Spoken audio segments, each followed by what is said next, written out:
అతడు హోటల్కి వెళ్ళాడు, భోంచేస్తున్నాడు. భోంచేసే ముందు కళ్ళు మూసుకున్నాడు, ప్రభువును స్తుతించాడు. భోంచేస్తూ పక్కనే బైబిల్ ఉంటే దాన్ని తెరిచి 4 వచనాలు చదువుకుంటూ ఉన్నాడు. ఈ లోపల ఒక కిరాతకమైన అల్లరి మోక, గూండాల మోక వచ్చింది. చక్కగా భోంచేస్తూ బైబిల్ చదువుకుంటున్న వాడిని చూసి ఇష్టం వచ్చినట్టుగా హేళన చేశారు. ఏంట్రా పెద్ద భక్తుల్లా కనిపిస్తున్నావే, మీ బైబిల్లో ఉన్న దేవుడు ఏం చేశాడు నీకు, అసలు ఏం చేయగలిగాడు, అసలు ఏం చేశాడు రా మీ యేసు అని చెప్పి ఒకడు కొట్టాడు. తింటున్న భోజనం లాగేసుకున్నారు, నవ్వారు, హేళన చేశారు, మనిషిని పైనుంచి కిందకి నూకేశారు. ఏం చేశాడు రా మీ యేసు, చచ్చిపోతూ తనే రక్షించుకోలేకపోతే ఇంక లోకాన్ని రక్షిస్తాడు రా మీ యేసు అని చెప్పి నిస్సహాయుడిని చేసి అందరూ కలిసి 4 దెబ్బలు కొట్టేశారు. బట్టలు సర్దుకుంటూ అక్కడి నుంచి వెళ్ళిపోయాడు.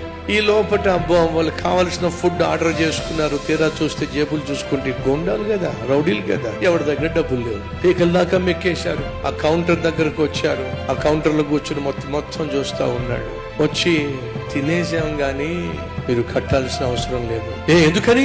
పాపం అభము శుభము ఎరుగనటువంటి ఆ క్రైస్తవుని పట్టుకుని కొట్టారు. కొట్టి ఏం చేశాడు రా మీ యేసు అని అంటే జవాబు కూడా చెప్పనివ్వకుండా కొట్టేశారుగా. అతడు జవాబు ఇచ్చి వెళ్ళిపోయాడు. ఏమిటి జవాబు? నోరు మూసుకుని పోయాడుగా. నోరు మూసుకుని పోలా, మీరు కొట్టినా తిట్టినా సరే మీ కడుపు నింపాలని చెప్పి మీరు తిన్న దానంతటికీ కూడా వెల చెల్లించి బిల్లు కట్టి వెళ్ళిపోయాడు. ప్రియ సహోదరి సహోదరులు, ఏం చేశాడు యేసు, ఏం చేశాడు యేసు అని లోకం ప్రశ్నిస్తుంది. ప్రశ్నించే ప్రతి ఒక్కడి కోసం యేసుక్రీస్తు శిలువలో వెల చెల్లించి ఆయన వెళ్ళిపోయాడు పరలోకానికి. నువ్వు నేను చేసిన తప్పులకు, నువ్వు నేను చేసిన పాపాలకు శిక్షించబడాల్సింది మనం. ఆ శిక్ష మనం భరించలేమని, ఆ నరకంలో కాలిపోయి తగలడిపోయి యుగ యుగాలు ఏడుస్తూ ఉండలేమని, ఆయనను నమ్మినా నమ్మకపోయినా అందరినీ సమానంగా ప్రేమించి నీ కొరకు నా కొరకు లోకం కొరకు హేళన చేసే వారి కొరకు ఆయన క్రయధనముగా తన ప్రాణాన్నే శిలువలో అప్పగించి మనందరికీ రావలసిన శిక్ష తన మీద వేసుకొని వెల చెల్లించి